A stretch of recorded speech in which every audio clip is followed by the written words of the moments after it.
For decades, our country has been looted, pillaged, raped, and plundered by nations near and far, both friend and foe alike.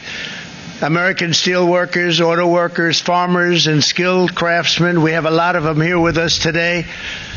They really suffered gravely. They watched in anguish as foreign leaders have stolen our jobs, foreign cheaters have ransacked our factories, and foreign scavengers have torn apart our once beautiful American dream. The trade war continues to ramp up as new tariffs are being implemented nearly daily, both by the U.S. and its trading partners. Many financial experts say agriculture will be one of the hardest hit industries as costs could rise and market prices could drop. Hi, I'm Kristen Oaks-White. And I'm Avery Davidson. Thank you for joining us for This Week in Louisiana Agriculture. About 60% of all U.S. grain exports are sent down the Mississippi River and leave the country from Louisiana. That's according to the USDA. That's why Louisiana is on the front line of any disruption in trade. Farmers say the best defense would be for Congress to pass an updated farm bill ASAP.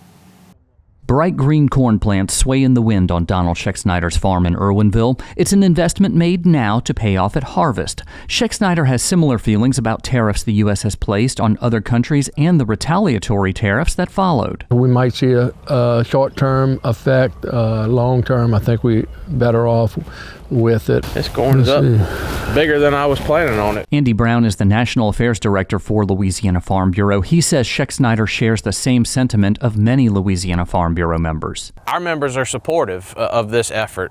They know that they've been facing unfair trade practices, not the same playing field when it comes to costs or labor or regulations. So certainly it wasn't sunshine and rainbows. It wasn't just big time money in farming before these negotiations, so at least our members and Louisiana Farm Bureau is excited to see somebody's going to bat for them to try to get them, a better deal at the end of this. Trade disruptions can cause commodity prices to go down. Current futures prices would have Schexnayder selling his corn for about $4.40 a bushel and soybeans for just less than $10 a bushel.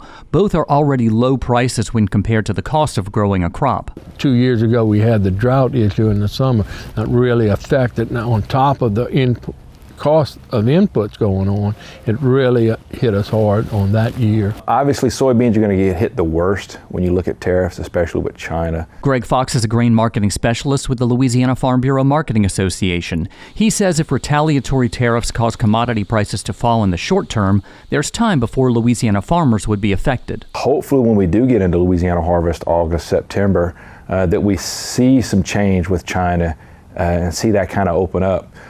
Because they're not going to buy from us right now anyway. They're typically looking at South America. South America's in the 80% harvest range already. So they're cutting their bean crop. And they're going to have a bigger crop than last year. They had more acres than last year. And so China's looking to buy from them regardless.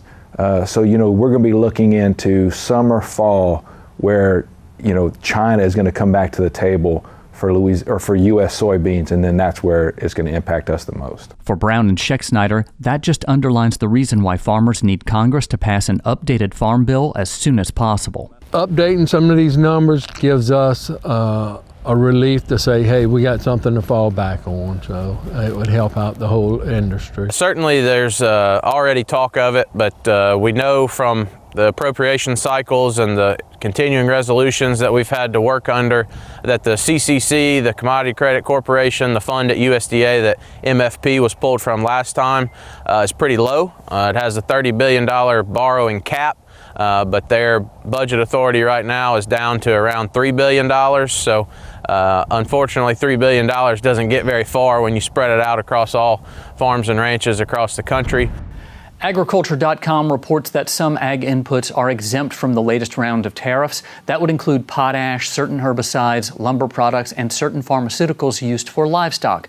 However, many of those products come from Canada and are not exempt from the 25% tariffs already in place on Mexico and Canada.